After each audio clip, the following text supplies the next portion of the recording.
Hey all, my name is Kurt. Welcome back to SLB Basement Bourbon Bar. On the bar top tonight we have the absolute brand new release from Bardstown, the Discovery Series number 8. And behind the camera we have Trenton again to help me review it for you folks so we can give you our thoughts about this brand new bourbon. I'm excited. I know you are. You look excited, trust me. Well, look at these pours. You see this? This is ridiculous. Who let you pour these? I free poured those. That would make sense. I just kind of eyeballed it.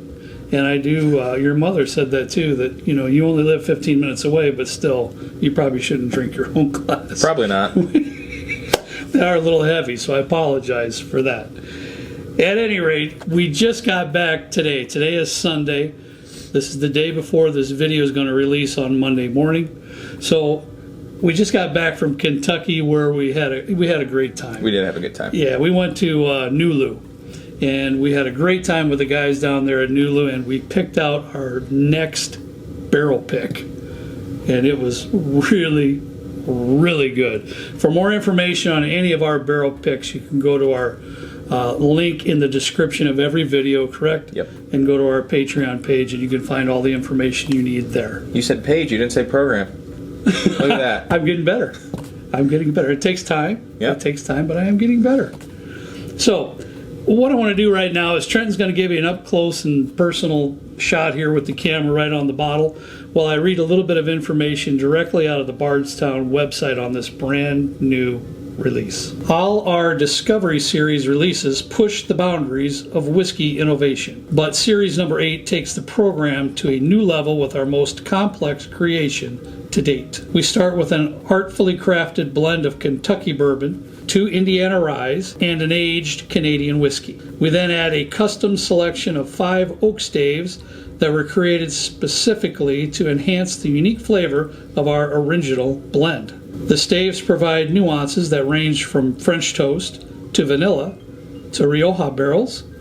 The result is a celebration of innovation and spirit bursting with flavor.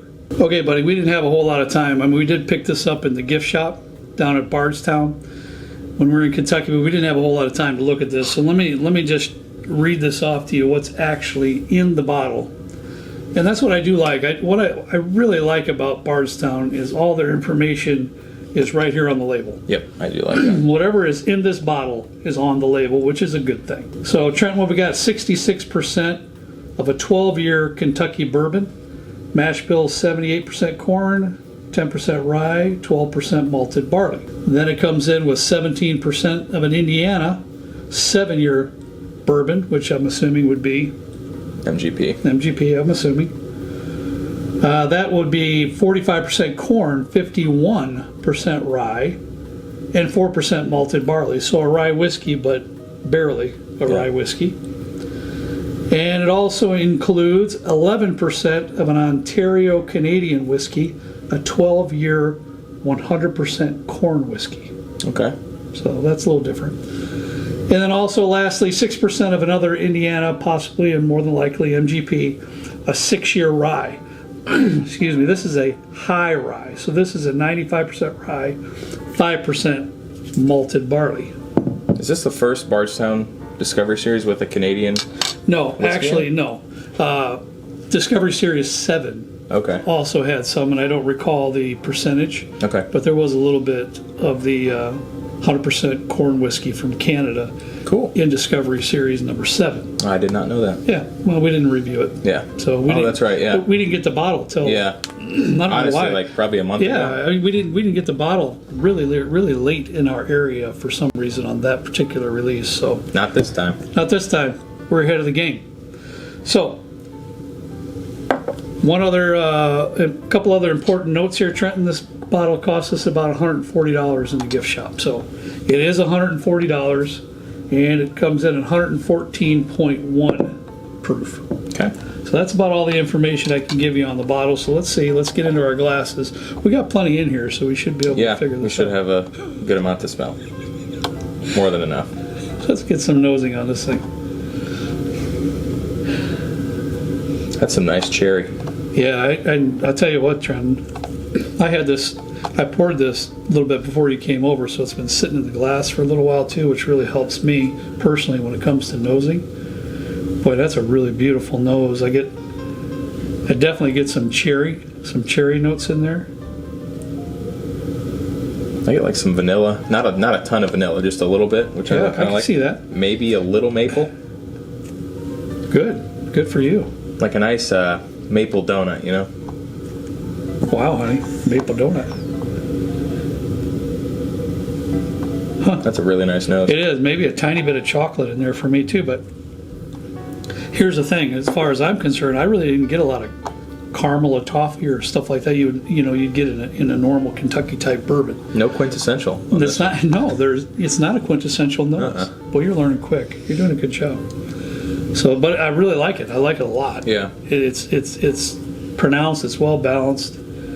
It's deep. It's got a wonderful nose. All right, let's hit that palate, dude.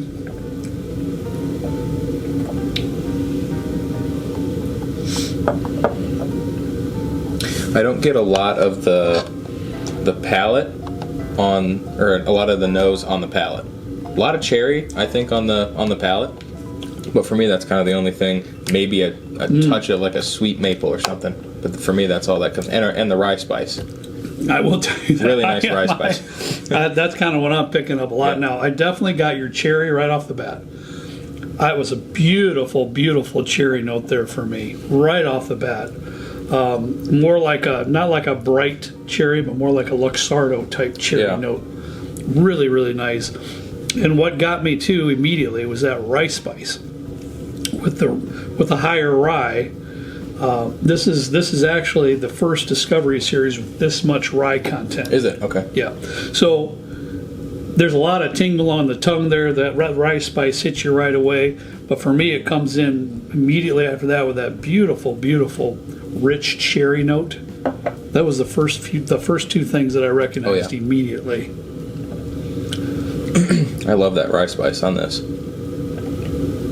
And I don't think that it drinks the proof. You just get a lot of that rye spice. And for me, I know when I first started drinking like higher rye bourbons, I couldn't really tell the difference between the rye spice and the proof. Sure. Now that my palate's developed a little bit, I can, and I really like how that comes through. Yeah, he's 100% right there. When I have the sip in my mouth, it's very creamy too, Trent. I think it's really a viscous sip too. And the proof doesn't hit you. It really doesn't. It develops on the palate as that rye spice hits you. Yeah. So you're 100% right on that. I dig it.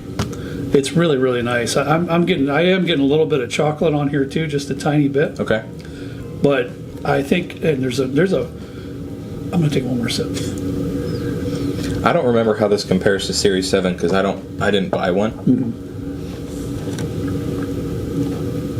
But I bought 6 and I like 6 a lot. But I think for me, I like this better than 6. Yeah, this is really nice. We ought to do we should have brought one up for the to try 7 against 8.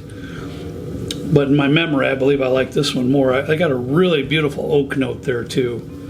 Really, really nice oak note.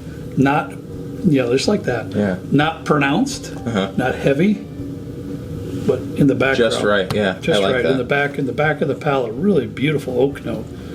Really, really nice stuff there, dude. So we like it. We think it's a good bourbon, but the question that everybody always asks over and over again, is it worth $140? And I will grant you that. That's the unfortunate part with the Bardstown Discovery releases. I like probably 90% of them, to be honest with you. So for me, it's a pretty sure thing that I'm going to really enjoy that bottle. Yeah. Okay. But to you, I'm going to ask you first, is this a bottle for $140 that you feel is worth that kind of money? I will say, when you're about to spend this much on a bottle that's like a new release like the 8, try and get it in a bar or somewhere if you're not too sure about it, because that's a lot of money to drop on a bourbon to take a gamble. Absolutely a lot of I've been burned on a couple that are not Bardstown in particular, but on a couple bottles that were 14, 15-year bourbons that we couldn't find in our area. I pulled the plug on it, $200, and it was good, but not $200 good. Not $200 worthy. For this, I like it. I would personally, if I were to see this on the shelf, I would buy it. But I can't stress this enough. If $140, a lot of money to spend on a bottle. No doubt. If you can, go out and find a pour, if you can, to see if you like it before you buy it. But I think this is I would buy it. Yeah, I like it. And to follow suit with what you're saying there, the customer is king in this situation. So if you're the type of person that won't buy anything over $50, God bless you. You keep doing what you do and what you enjoy. Okay? Now, for those of you that don't mind spending $100 or so, in my humble opinion, I believe this is a really, really nice bottle to get for $140. It's gonna bring you a lot of sipping enjoyment from this particular bottle. And Trent, real quickly before we get done here, I'll relate it to we went to Jim Beam Distillery on our trip, and wow, what a beautiful property! It was really nice. Holy cow! It was the first time we went. First time. Of course, as our luck usually is, we didn't get anything wonderful at the gift shop, but what a beautiful place. We had lunch there, which was fantastic.